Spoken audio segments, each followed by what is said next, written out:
Triangle and it's properties, ये chapter चल रहा था हमारा, जिसमें आज की वीडियो की शुरुआत करते हैं angle sum property of a triangle से। तो ये प्रॉपर्टी क्या होती है, ये जानने के लिए हमें एक छोटी सी एक्टिविटी करनी पड़ेगी, जिसके लिए हमने एक ट्रायंगल की 3 कॉपीज़ ली हैं और इन ट्रायंगल्स के पार्ट किए जाएंगे। और हर एक ट्रायंगल का जब हम टुकड़ा बनाएंगे तो इस तरीके से पार्ट लेना है कि उसमें एक ही वर्टेक्स शामिल हो और कोई वर्टेक्स छूटने ना भी पाए और कोई वर्टेक्स कॉमन भी ना होने पाए।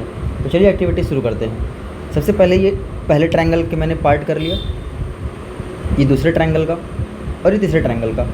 अब इन तीनों पार्ट को मुझे ऐड करना है। तीनों पार्ट हो चुके हैं ऐड। यहाँ पर देखने वाली क्या बात है कि यहाँ पर एक फॉर्म हो गई स्ट्रेट लाइन, राइट। और मान लेते हैं कि ये एंगल कुछ भी रहा हो, सपोज़ ये एंगल 1 रहा हो, एंगल 1, ये एंगल 2 रहा हो और ये एंगल 3 रहा हो। मतलब जब ये एक ट्रायंगल ऐसे कंप्लीट था, सपोज़ ये एंगल 1 था, ये एंगल 2 था और एंगल 3 था, तो ये वही तीनों एंगल हैं जो यहाँ पर आके ऐड हुए हैं। तो क्या आपको लग रहा है कि इन तीनों एंगल का सम 180 आएगा क्योंकि स्ट्रेट लाइन बन चुकी है? तो जी हाँ, ये बात बिल्कुल सही है कि इन तीनों एंगल्स का सम 180 होगा क्योंकि एक स्ट्रेट लाइन बन चुकी है। तो बस यही होती है एंगल सम प्रॉपर्टी। अगर इसको शॉर्ट में लिखा जाए तो अगर ट्रायंगल का नाम दे दिया जाए ABC, तो एंगल सम प्रॉपर्टी क्या बोलती है कि angle A plus angle B plus angle C equal to 180 degree. यही होती है एंगल सम प्रॉपर्टी, जिसमें ये लाइन लिखी भी गई है, the total measure of the 3 angles of a triangle is 180। मतलब किसी भी ट्रायंगल के तीनों एंगल्स का सम कितना होता है? 180 होता है। इसको जस्टिफाई करते हैं, यानी कि प्रूफ करते हैं। तो इस प्रॉपर्टी को जस्टिफाई करने के लिए हमारे पास यहाँ पर एक ट्रायंगल है और कुछ यहाँ पर स्पेशल है कि हमने यहाँ पर एक एक्सटीरियर एंगल भी लिया हुआ है। चलिए, तो एक्सटीरियर एंगल प्रॉपर्टी हमने पढ़ लिया ऑलरेडी, जो ये कहती है कि एंगल 1 और 2 का जो सम होगा वो एंगल 4 के इक्वल होगा। यानी कि ये है एक्सटीरियर एंगल सम प्रॉपर्टी। यही होती है प्रॉपर्टी एक्सटीरियर एंगल वाली, कि कोई भी एक्सटीरियर एंगल अपने अपोजिट दोनों इंटीरियर एंगल्स के सम के इक्वल होता है, राइट। यानी कि एंगल 4 इक्वल होगा एंगल 1 + 2 के, राइट। इसके बाद हमें एक काम करना है, LHS में भी और RHS में भी एंगल 3 ऐड कर देना है। देखिए, अगर सेम अमाउंट लेफ़्ट साइड और राइट साइड ऐड किया जाए या सब्ट्रैक्ट किया जाए तो वैल्यू में कोई फ़र्क नहीं पड़ेगा। तो यहाँ भी हमें एंगल 3 ऐड कर देना है और एंगल 4 में भी एंगल 3 ऐड कर देना है। As you can see, angle 3 और एंगल 4 का जो सम होगा वो 180 हो जाएगा। रीज़न, इसके पीछे रीज़न क्या है कि ये लीनियर पेयर है। तो angle 1 + 2 + angle 3 is equals to 180। 3 और 4 का सम 180 क्यों आया? लीनियर पेयर से आया, दैट्स इट। और यही हमें प्रूफ करना था। 1 2 3 ये क्या है? उस ट्रायंगल के तीनों इंटीरियर एंगल्स हैं जिसका सम 180 प्रूफ हो चुका है।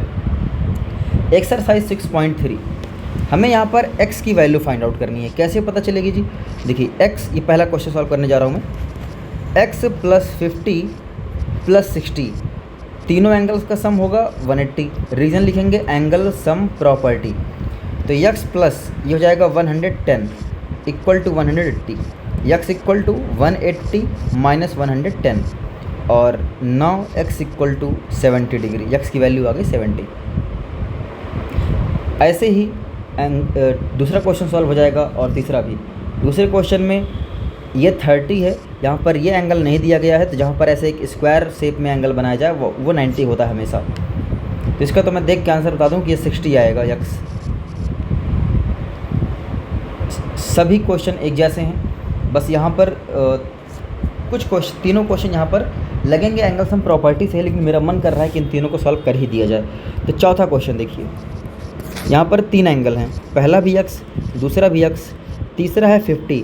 इन तीनों का सम कितना होगा? 180। रीज़न है angle sum property. x + x gives us 2x + और ये जो 50 है इसको ट्रांसपोज कर दिया जाए तो इधर आएगा तो -50। 2x इक्वल टू 180 माइनस 50 कितना होता है, ये हो जाएगा 130। x equals to 130 divide by 2, जो डिवाइड करने पर आएगा आंसर। इसके बाद ये पांचवा क्वेश्चन, पहला एंगल x, दूसरा भी एंगल x, तीसरा भी एंगल x, तीनों का सम होगा 180। रीज़न है angle sum property. x plus कितना हो जाएगा 3x इक्वल टू 180, और मुझे चाहिए x जिसके लिए इस 3 को ट्रांसपोज करना पड़ेगा 180 डिवाइड बाई 3, 3 6 जा 18, यानी कि हर एक एंगल 60 डिग्री का है। सिक्स्थ क्वेश्चन, पहला एंगल x है, दूसरा 2x है और तीसरा है 90। 90 कहाँ है, ये वाला 90 होता है। इन तीनों का सम कितना होगा 180। रीज़न एंगल सम प्रॉपर्टी लिख देना। 2x प्लस x कितना होता है 3x इक्वल टू 180, ये प्लस 90 वहाँ जाएगा तो -90। 3x इक्वल टू 180 में से 90 जाएगा तो कितना आएगा, 180 में से 90 जाएगा तो 90 आएगा, और यह x equal to 90 divide by 3, और x की वैल्यू आ गई sir 30। Question number 2, find the values of unknown x and y। मतलब यहाँ पर x भी गायब है और y भी गायब है। सबसे पहली चीज़, ये जो 120 है एक्सटीरियर एंगल है, जो कि इक्वल होगा अपने दोनों इंटीरियर एंगल्स के सम के।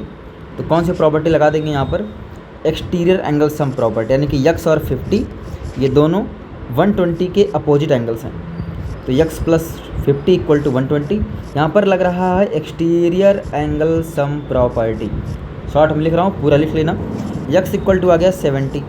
अब अगर x 70 आ चुका है तो अगर x प्लस वाई प्लस 50 किया जाए तो ये हो जाएगा एंगल सम प्रॉपर्टी। देख लो कैसे, x plus Y plus 50 equal to 180 आएगा। रीज़न एंगल सम प्रॉपर्टी, क्योंकि ये तीनों क्या हैं, इंटीरियर एंगल्स हैं। और x की वैल्यू आ चुकी है 70 plus Y plus 50 equal to 180। y equal to 180, ये हो जाएगा 70 प्लस 50 120, y इक्वल टू आ गया 60। क्वेश्चन नंबर 2, पहली चीज़, ये जो y है इसकी वैल्यू होगी 80 डिग्री। रीज़न क्या है, रीज़न ये है कि वर्टिकली अपोजिट एंगल, तो y इक्वल टू हो जाएगा 80। Reason vertically opposite angle. अब अगर y मिल चुका है तो x plus Y plus 50 equal to 180 angle sum property, y की वैल्यू रख देना, x निकल आएगा। क्वेश्चन नंबर 3, यहाँ पे जो ये x है बड़ी आसानी से निकल आएगा। कैसे, x इक्वल टू होगा 50 plus 60। Reason exterior angle sum property, तो x इक्वल टू हो गया 110। अगर x मिल गया 110 तो अब y भी निकालने में बहुत देर नहीं लगाएंगे हम। 50 प्लस 60 प्लस y, इन तीनों का सम कितना हो जाएगा 180। एंगल सम प्रॉपर्टी लगा देना, y निकल आएगा। ये क्वेश्चन कैसे सॉल्व होगा, x की वैल्यू हो जाएगी sir 60 degree vertically opposite angle. अगर x मिल गया तो x प्लस वाई प्लस 30 लगा के x की वैल्यू रख के y निकल आएगा। इसमें भी सेम प्रोसेस, y की वैल्यू हो जाएगी 90, उसके बाद x प्लस y ये दे देगा हमें 180। ये सिक्स्थ क्वेश्चन मैं चाहता हूँ सॉल्व कर दिया जाए। क्वेश्चन नंबर 6, सबसे पहली बात कि अगर ये x है तो ये वाला एंगल कितना होगा सर, x होगा। और अगर ये वाला x है तो ये भी कितना होगा, x। और x और y यहाँ पर दोनों इक्वल होंगे। Reason vertically opposite angle, x equal to Y, reason vertically opposite angle. अब ट्रायंगल के तीनों इंटीरियर एंगल क्या आ गए, x plus Y, x plus Y equal to 180। Reason angle sum property, x plus Y की value आई है x, y भी किसके इक्वल है, x के इक्वल है। तो 3x equals to 180, x equals to 60। x अगर 60 है तो y की वैल्यू किसके इक्वल थी, x के, यानी कि y भी कितना होगा 60। यानी कि यहाँ पर हर एक एंगल 60 डिग्री का है। ट्राई दीज, यानी कि एक्सरसाइज ख़त्म हो चुकी है। कुछ एक्स्ट्रा एक्टिविटीज़ हैं जिसमें पहला question, 2 angles of a triangle are 30 and 80, find the third angle. नहीं सॉल्व करेंगे, रीज़न ये है कि इस तरह क्वेश्चन हमने कर लिया है। कह रहे हैं कि एक ट्रायंगल है, एक एंगल 30 है, दूसरा 80 है, तीसरा फाइंड आउट कीजिए। तो नहीं करेंगे क्योंकि कर चुके हैं ऐसा बहुत सारे question. One of the angle of a triangle is 80 degree, मतलब ट्रायंगल के 3 एंगल में से एक 80 डिग्री है and the other two angles are equal, बाकी दोनों इक्वल है, मतलब ये फिगर अगर बना लिया जाए तो एक 80 हो गया, बाकी दोनों इक्वल है, मतलब अगर ये x है तो ये भी कितना हो जाएगा x। तो इन दोनों एंगल्स को हमें फाइंड आउट करना है, तो प्रॉपर्टी लग जाएगी x प्लस 80 इक्वल टू 180। मैं आंसर बता देता हूँ, x से 50 आएगा और ये भी 50 आएगा। Question number 3, the 3 angles of a triangle are in the ratio 1:2:1। Okay, ये अच्छा क्वेश्चन है। मतलब एक ट्रायंगल है और इसके जो एंगल्स हैं उनमें रेशियो है 1:2:1 का। तो मतलब अगर इसको x माना जाए तो ये 2x हो जाएगा और ये x हो जाएगा। रेशियो को सेपरेट करना सिखाया गया है ऑलरेडी। तो इन तीनों का सम कितना होगा 180, यानी कि x प्लस 2x प्लस x इक्वल टू 180। बाकी का स्टेप आपको पता है कि 4x इक्वल टू 180 हो जाएगा और x equal to 180 divide by 4। Think, discuss and write. Can you have a triangle with 2 right angles? क्या हमारे पास ऐसा कोई ट्रायंगल हो सकता है जिसमें 2 राइट एंगल हों? The answer is no. ये भी जान लेते हैं क्यों। एक ट्रायंगल के अंदर 3 एंगल होते हैं, मतलब एक एंगल 1 होगा, एक एंगल 2 होगा और एक एंगल होगा 3। तो एंगल 1 और 2 या एंगल 1 और 3 या एंगल 2 और 3 या एंगल 1 और 3, मतलब कोई भी 2 एंगल हमें यहाँ पर लेना है 90 डिग्री, राइट। तो तीसरा एंगल 0 तो होगा नहीं, क्योंकि भाई अगर तीसरा एंगल 0 हो गया तो ट्रायंगल कैसा है? ट्रायंगल में तीनों एंगल होने चाहिए, 3 एंगल होगा तभी ट्रायंगल होगा। तो जो तीसरा एंगल होगा ये भी होगा नॉन ज़ीरो। नॉन ज़ीरो का मतलब कि इसकी भी एक कोई वैल्यू होगी, चाहे ये 1 डिग्री ही क्यों ना हो। बट जैसे ही हम तीनों एंगल का सम फाइंड आउट करने जाएंगे तो अकेले इन्हीं दोनों का सम 180 आ जाएगा। जब तीनों एंगल का सम फाइंड आउट करेंगे तो वो हो जाएगा मोर देन 180। देखिए, angle 1 plus angle 2 plus angle 3, इन तीनों एंगल्स की जो वैल्यू होगी जब सम फाइंड आउट करेंगे तो 180 से ज़्यादा हो जाएगा। और ये ट्रायंगल की प्रॉपर्टी को कॉन्ट्राडिक्ट कर रहा है, यानी विरोध कर रहा है, इसलिए ये स्टेटमेंट गलत है, क्योंकि इसने ट्रायंगल की प्रॉपर्टी को ही चुनौती दे दिया है। रीज़न एक बार फिर समझ लो, 1 भी 90 है, 2 भी 90 है, तो इन दोनों का सम अगर अकेले 90 आ गया तो अगर 3 की वैल्यू पॉइंट में भी कुछ हो गई तो क्या ये पूरा सम 180 से ज़्यादा हो जाएगा? जी हाँ। Question number 2, can you have a triangle with 2 obtuse angles? क्या हमारे पास ऐसे 2 एंगल हो सकते हैं? अरे, क्या हमारे पास ऐसा ट्रायंगल हो सकता है जिसके 2 एंगल ऑब्ट्यूज एंगल हो? इसको भी चेक कर लेते हैं, हालांकि आंसर इसका नो ही आना है। कैसे आना है वो चेक करते हैं। तो एक ट्रायंगल के अंदर 3 एंगल 1 2 3, ऑब्ट्यूज का मतलब 2 एंगल होंगे 90 से ज़्यादा। तो मान लिया कि 1 और 2 ही ऐसे एंगल हैं जो ऑब्ट्यूज हैं, यानी कि मोर देन 90 है। चलिए, तो जैसे ही इन तीनों एंगल का हम सम निकालने जाएंगे, सबसे पहली बात क्या है कि इन्हीं दोनों का ही सम 180 से ज़्यादा आ जाएगा, क्योंकि 1 की भी इंडिविजुअल वैल्यू 90 से ज़्यादा है, ये भी 90 से ज़्यादा। तो इन्हीं दोनों का सम जो होगा, यानी कि एंगल 1 और एंगल 2 का ही जो सम होगा वो 180 से ज़्यादा हो जाएगा। तो जो एंगल 3 की बात तो की ही नहीं है अभी, जबकि ट्रायंगल के तीनों एंगल का सम 180 आना चाहिए। तो अगर 1 और 2 का ही सम 180 से ज़्यादा आ गया तो 3 को घुसाएंगे तो और ज़्यादा हो जाएगा। और ट्रायंगल की बेसिक प्रॉपर्टी का यहाँ पे हो गया कॉन्ट्रडिक्शन, अपोज हो रहा है मामला। दैट्स वाई इम्पॉसिबल, ऐसा ट्रायंगल नहीं बन सकता।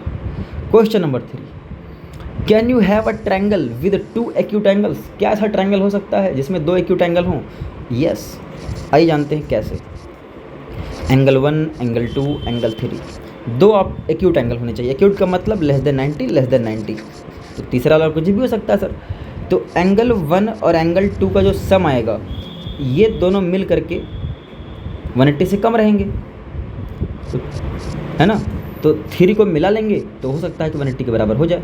जैसे एग्जांपल के लिए 1 ले लो 30, 2 ले लो 60, ये दोनों क्या है? एक्यूट ही तो हैं। और 3 ले लिया हमने 90, क्योंकि 3 एंगल थर्ड के लिए कोई यहाँ पर कंडीशन नहीं है।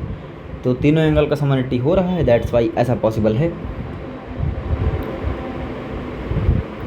Question number 4, can you have a triangle with all 3 angles greater than 60? क्या ऐसा ट्रायंगल बनाया जा सकता है कि तीनों ही मोर देन 60 हों? Let's check it out. Answer is no, but जानते हैं कैसे। एंगल 1, एंगल 2, एंगल 3, 3 एंगल होते हैं। ये भी 60 से ज़्यादा है, ये भी 60 से ज़्यादा है और ये भी 60 से ज़्यादा है। देखिए सर, 63 होता है 180, लेकिन यानी कि अगर 60 60 हम 3 बार ऐड करें, 60 प्लस 60 प्लस 60 तो आता है 180। सोच के देखो, ये भी 160 से ज़्यादा हो गया, ये भी 60 से ज़्यादा हो गया, ये भी 60 से ज़्यादा हो गया, तो जो सम आएगा वो 180 से काफ़ी ज़्यादा हो जाएगा।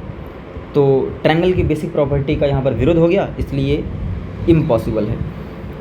Can you have a triangle with all the 3 angles equal to 60? Yes, तीनों 60 60 हो जाएगा, तो ये लो 180 हो गया।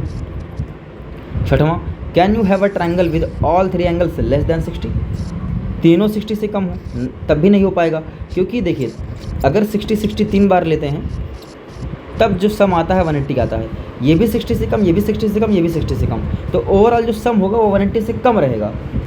जबकि ट्रायंगल बनने के लिए तीनों का सम 180 आना चाहिए, ना कम ना ज़्यादा, तो यहाँ भी पॉसिबल नहीं है।